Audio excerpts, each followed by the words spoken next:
الحمد لله رب العالمين، والصلاة والسلام على سيد الأنبياء والمرسلين، أما بعد.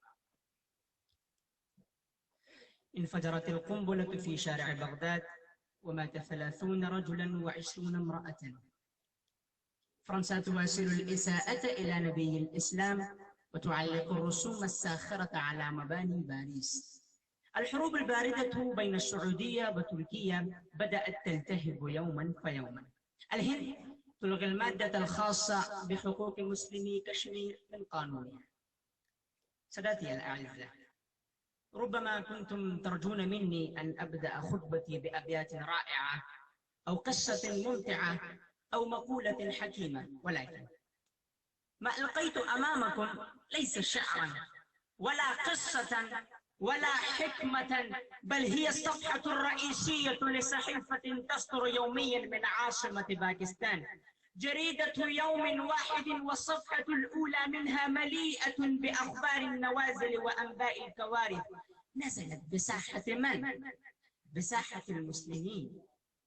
وهذه أخبار يوم واحد، بل العناوين الجلية منها: كيف بكم لو أقرأ أمامكم كاملة؟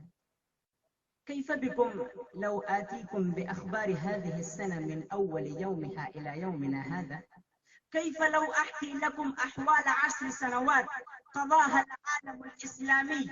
سفك الدماء على أيدي الكفرة والفجرة، هتك الأعراض، الفوضى السياسية، الانحطاط الاقتصادي، التفرقة والانتشار، الاستهزاء بالمقدسات الإسلامية. ما عندي أخبار سارة أيها السادة، ما عندي أنباء مبشرة. فالعالم الإسلامي من نقطة نشأته إلى آخر ثغوره محاط بالعواصف، مقيد بالسلاسل، مكبل بالحبائل. والله إنها أمة خلقها الله لتقود الأمم وتخرج العالم الإنساني من صحارى الضلالة والهلاك إلى روضات الهداية والحياة. ولنعم ما قال شاعرنا الوطني الدكتور محمد إقبال في مدح هذه الأمة: قد كان هذا الكون قبل وجودنا روضا وأنهارا بغير شميم. لما أطل محمد زكت الربا، لما أطل محمد زكت الربا، واخضر في البستان كل هشيم. هذه الأمة العظيمة أيها السادة، هذه الأمة العظيمة أحاطت بها النوازل والكوارث، أصبحت لقمة صائغة لكل جبار عنيد. ضاقت عليها السماوات والأرض حتى ضاقت عليها ساحة قبلتها الأولى، فلا يجدون شبرا من الأرض في ساحة المسجد الأقصى ليضعوا عليها جبهتهم ويسجدوا. سادتي الأعزاء، فما الحل إذن؟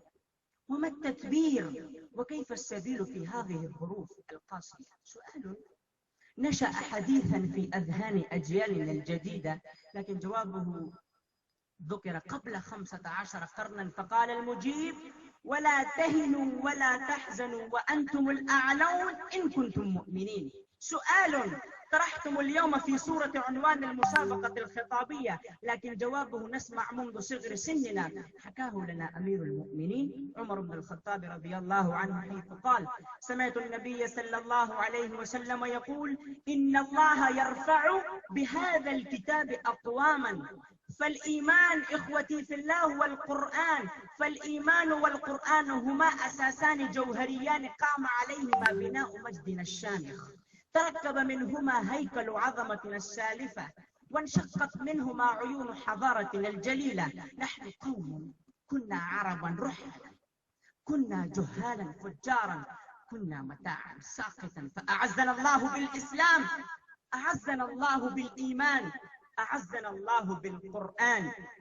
فالقرآن والإيمان يهدياننا إلى الرشد والهداية في كل ظلمة وأزمة.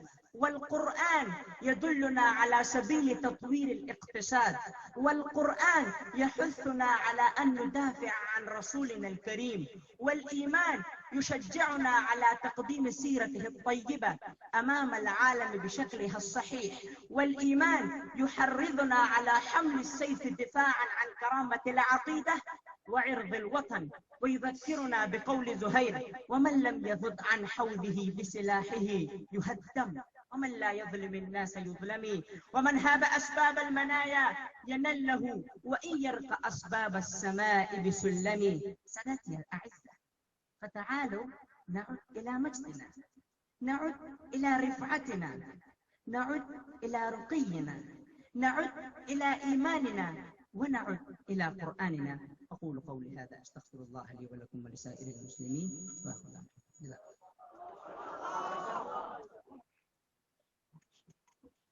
الخطيب القادم محمد أنس ابن عبد القدير. الموضوع: التحديات